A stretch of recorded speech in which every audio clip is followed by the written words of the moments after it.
What's going on, everyone? It's me, back again, and this is your match debrief for the shit show that happened at the Vitality Stadium yesterday.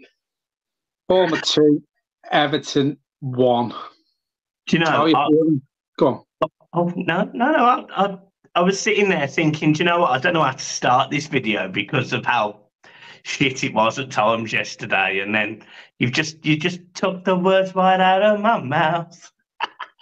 Look a bit like Meatloaf. Yeah.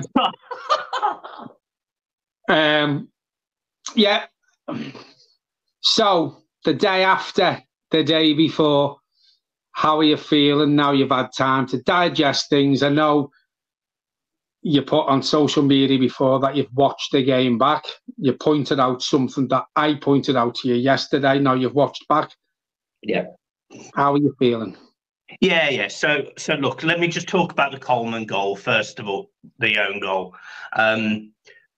Look, I still think he makes an error. I still think a player of his experience should know that you just get rid of the ball. Why are you letting it bounce off your chest in the 6-yard box in any circumstance, in my opinion, is wrong. However, Pickford's got no excuses to not just come and claim that. Like, it's under no pressure. 4 yards in front of Pickford. There's no Bournemouth players around him if he spills it to put him off gathering the ball. He should be shouting to Seamus Coleman, keepers or Jordans, whatever you shout, come and claim the ball. Alisson claims that ball. Any other keeper claims that ball. But now he just stands. He goes, and then he goes back. But that's what does it. That's what does Coleman, I think. The fact that he does it, he steps in, he steps out, he kills him.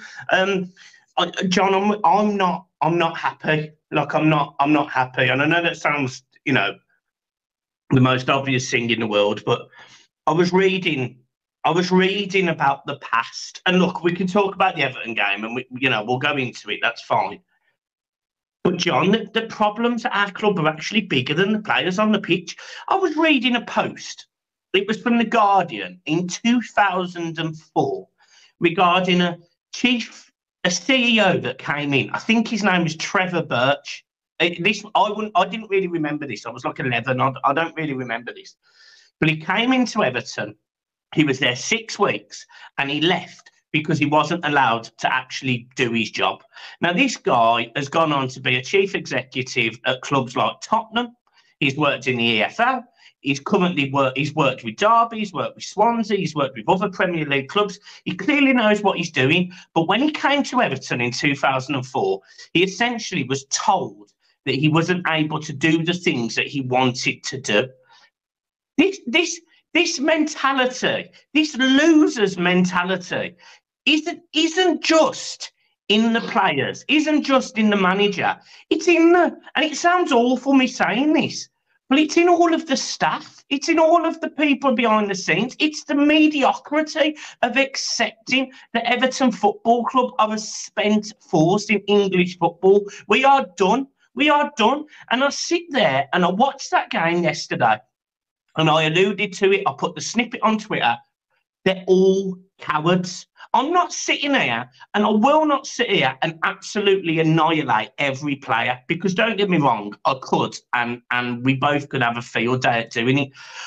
But how many of them tried to take the game by the scruff of the neck? And I hate to say this, I really hate to say this, but there's players in other teams that have gone against Everton in years gone by that have been able to take the game by the scruff of the neck. You look at Steven Gerrard at Liverpool. Liverpool, for a decent period of time, had a pretty rubbish team, yet they still would win things, or they still would compete. And there was only a couple of seasons that they were outside the top 4, the top 5.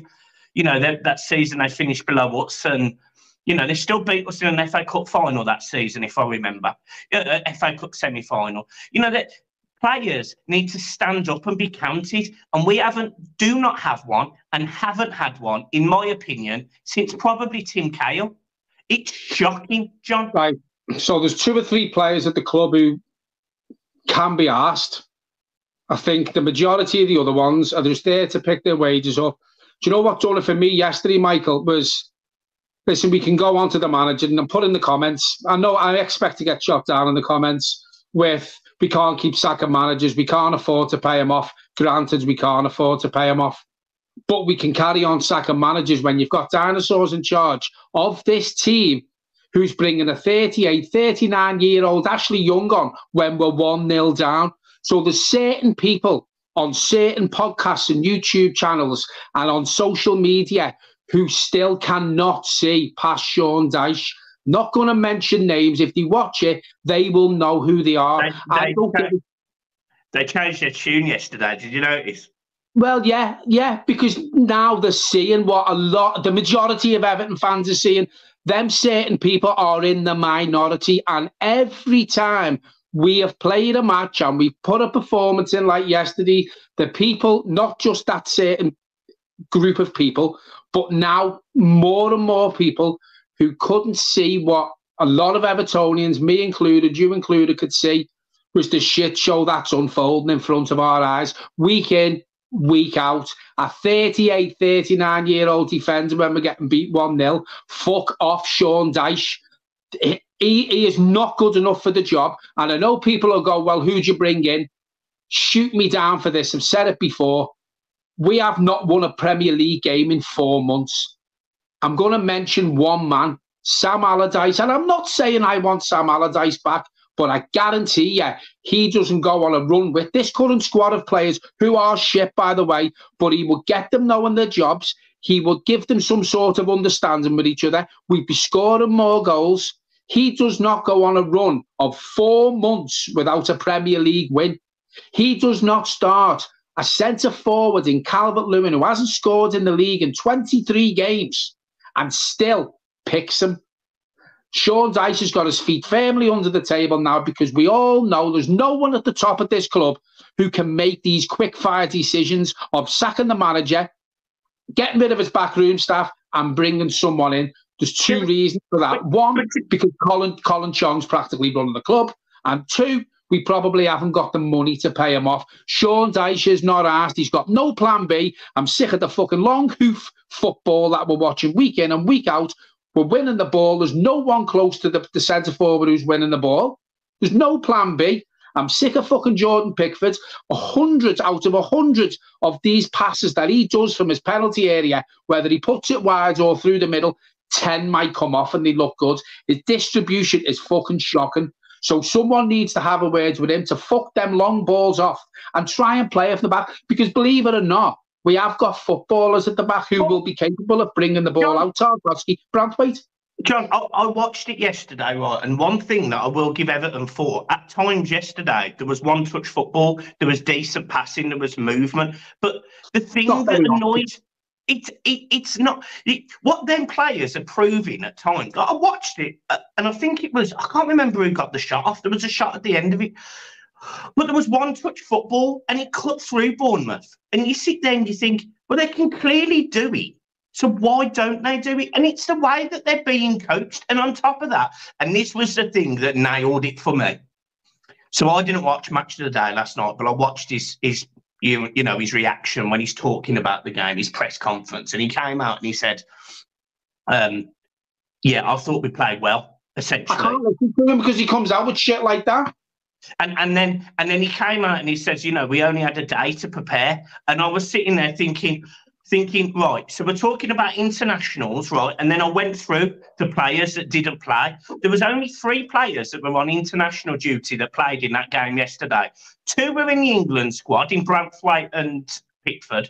Garner was on the bench, didn't play, so he didn't matter. And Onana, who Pickford, funny enough, managed to find in the England-Belgium game from a pass. So from a poor kick out. It's just, I just sit there and I think, I can't tolerate it. And the thing that gets me is he thinks he's right. He thinks he's right. I just... And Beto yesterday, right? And I said this against Man United. I said it against West Ham. Right, he played in that West Ham game. First half, he misses a penalty. He doesn't sulk. He doesn't lose his head. He keeps going. He scores in that game. An important goal as well. He makes it 1-0 to Everton, if you remember. You know, it's not his fault that the defenders fall apart and we lose 3-1. He scores and makes it 1-0, if I remember, 1-0. Right, we're in that game. We're winning that game. We then go to Manchester United. He starts the game. He has a really tough job. But you know what? He did all right. He didn't do too bad. He then gets dropped for this game. Comes on, and the 77th minute, after a 37 million year old Ashley Young, who, by the way, look, I'm not digging out Ashley Young. I feel sorry for him. He shouldn't be playing games. But, mate, he could probably be managing us. You sit there, he comes on, 77th minute, he scores a goal within 10 minutes of being on the pitch. And I'm not sitting here saying he's brilliant, but I am sitting here saying we're seeing to get more from it. Now, look, Calvert-Lewin was unlucky yesterday. Neto made a really good save from a Calvert-Lewin effort yesterday, and it was a good save, and it was a good effort. But I think we saw Calvert-Lewin shoot once. One shot from a striker. One. I sent you a stat yesterday. I can't remember the number. I think Everton, since we've been on this run of struggling to score goals, we've had something like 165 shots and we've scored once. No, 65 shots and we've scored once in the last 3 games. Sorry. 65 shots in the last 3 games. We've scored once. So then people are going to throw the XG at me again. Piss off with your XG. And another thing that I want to move on to now, we spoke about Coleman, probably brings him back into this bit of the conversation. We should have had a penalty. Calvert-Lewin, it was a penalty all day, all week long. Not one Everton player approached that referee to question the decision, which then in turn, VAR. If you put the referee under pressure, then he will ask VAR for it to check it, right? We're too quiet as a team. There's no leaders in the team anymore. We should have been surrounding that referee yesterday regarding that foul on Dominic Calvert-Lewin. Nothing. So you've got people on Twitter going, what? The cowards? They're all cowards? They are cowards. The cowards, mate. I've said this for years. We're too quiet as a team, Michael. Someone needs to come into that dressing room, grow a pair of bollocks and go, right, if we have a decision against us, surround the referee. Liverpool used to do it years ago when they got a decision against them or they didn't get the right decision when he thought it was a pen. Carragher and Gerrard to be that close to the referee, in his face, arguing the toss. We don't do it.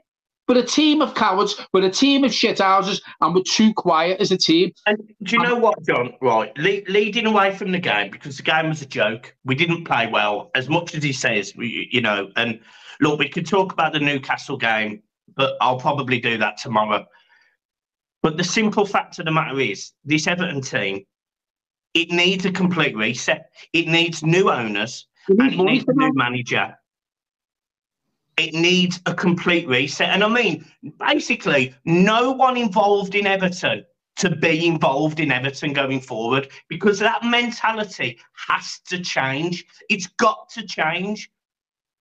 Because we're too quiet. You know, you've seen in the points deductions and the financial fair play, Leicester are saying, right, we're going to take you to court. Forest, we're going to take you to court. What are Everton doing? Oh, yeah, more points, please. Yeah, more points.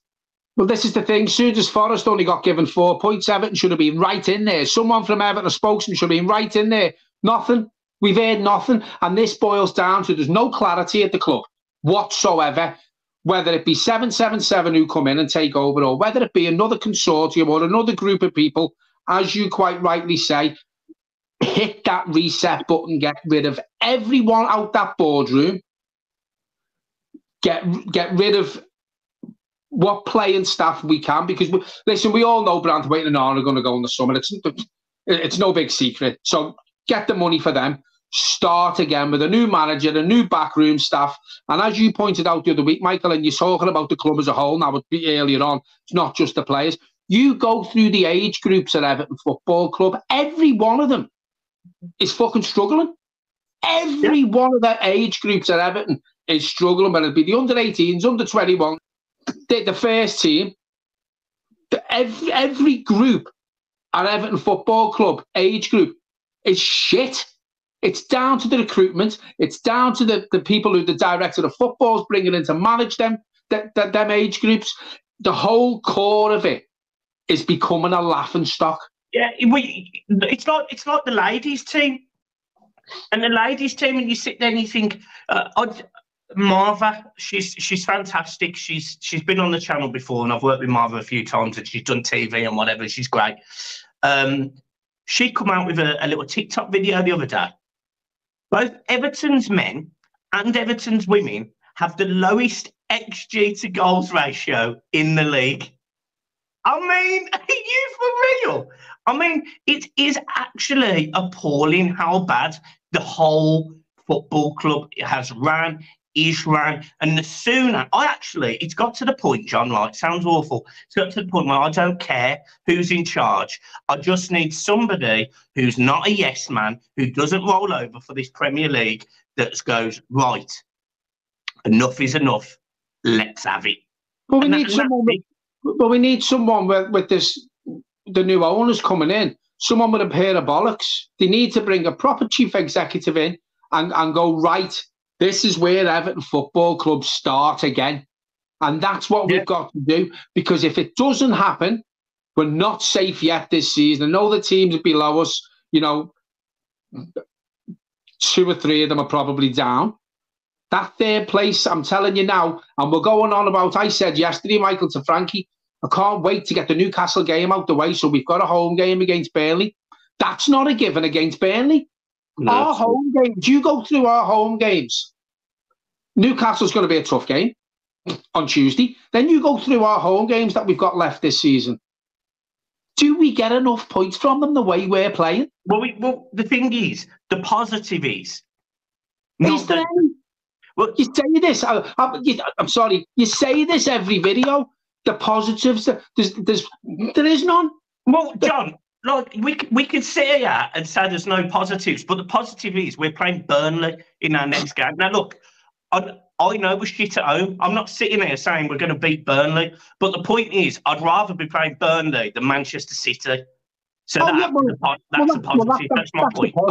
That is a positive, but at the end of the day, it's at fucking home.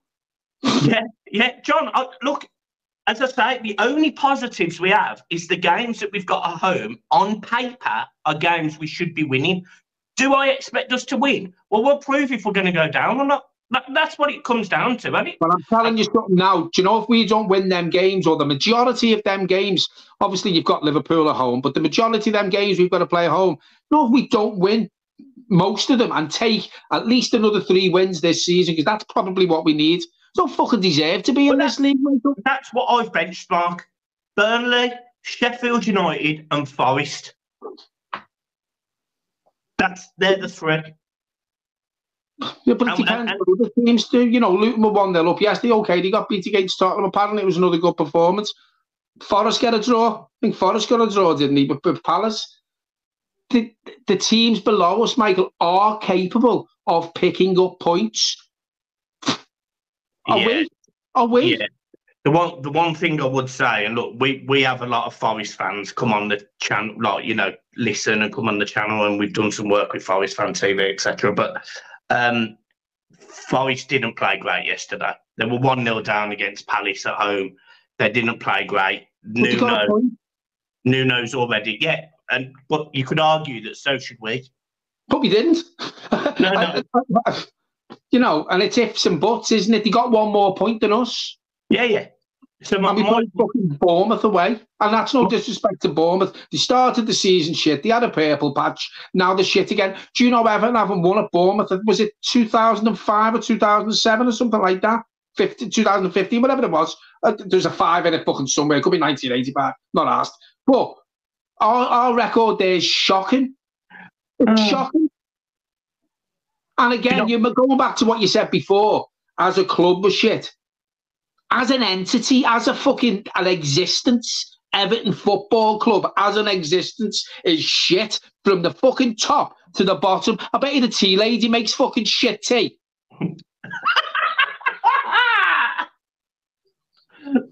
Fucking tea bags or something and some shite like that. Fucking crap. That's my point, and I don't disagree. So I just think it's difficult because, look, the positive is this is still in our hands. It's not like we're in the bottom three and we're playing difficult matches. I wouldn't want Luton's running. But out of the 9 games I think we've got left, we play Luton, Burnley, Sheffield United, Forest. I give us 6 points out of that. Well, I think we need 9. But look, my point is it's in our hands. I still think Everton Football Club stay up. I do. But we absolutely need, at every single level of this football club, a restart. We need a director of football that knows what he's doing. We need a CEO that knows what he's doing. We need owners that are prepared to put money in, increase the infrastructure, increase the commercial deals, start again. We need better managers in every level. No more jobs for the boys. That whole Everton sympathy thing has to stop. End of story. That's it. And for me, that's what's going to happen. We need a cutthroat first team manager, somebody who's aggressive.